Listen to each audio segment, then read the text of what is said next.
For over 40 years, Jason Voorhees has haunted our nightmares, an unstoppable, machete-wielding force of nature.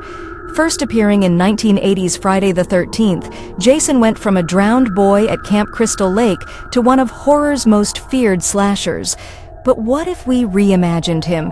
What if Jason Voorhees wasn't just a silent killer, but something even more terrifying? In this documentary, we'll explore Jason's origins, his impact on horror, the creative minds behind the mask, and the many ways fans have reimagined the legend.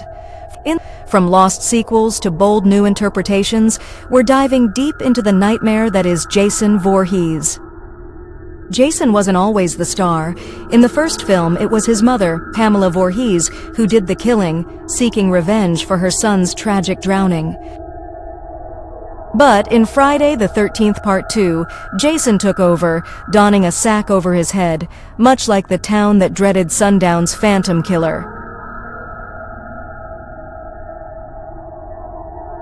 It wasn't until Part 3 that Jason got his iconic hockey mask, a simple prop that would define horror history. Designed by production assistant Martin J. Sadoff, the mask was a last-minute addition, borrowed from a Detroit Red Wings goalie. That single design choice transformed Jason into a pop culture juggernaut.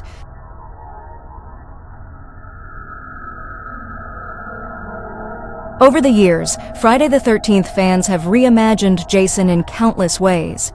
One of the most famous fan films, Never Hike Alone, reimagined Jason as a ghostly entity lurking in the wilderness, unseen until it's too late. It was so successful that it even caught the attention of original Friday the 13th cast members. This love for Jason has led to hundreds of fan theories. Some believe Jason is tied to a Lovecraftian curse explaining why he never dies. Others suggest he's a vengeful spirit, forever bound to the lake that claimed his life.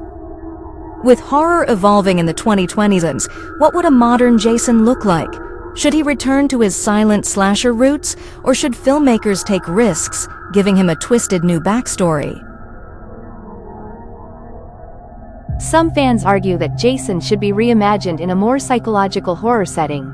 Less about body count, more about dread. Others suggest a cosmic horror approach, making Jason an entity that warps reality itself. The 1980s were a golden era for horror. Halloween made Michael Myers a household name. A Nightmare on Elm Street gave us Freddy Krueger, a killer who invaded our dreams. And The Evil Dead showed how practical effects and sheer creativity could redefine low-budget filmmaking. Many modern directors grew up watching Friday the 13th marathons on VHS, inspiring them to make their own films. Jason's legacy extends beyond the franchise. His presence can be felt in everything from Stranger Things to Fear Street. Jason has been played by over 10 actors, but Kane Hodder remains the fan favorite.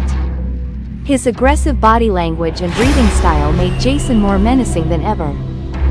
Behind the scenes, playing Jason wasn't easy. The actors endured extreme heat, heavy prosthetics, and dangerous stunts. In Part 7, The New Blood, Kane Hodder was actually set on fire for real, and stayed in flames for over 40 seconds. Jason Voorhees has survived lawsuits, reboots, and decades of change. But one thing remains the same, our fear of the unknown. Whether he's a masked killer in the woods or something far worse, Jason will always come back.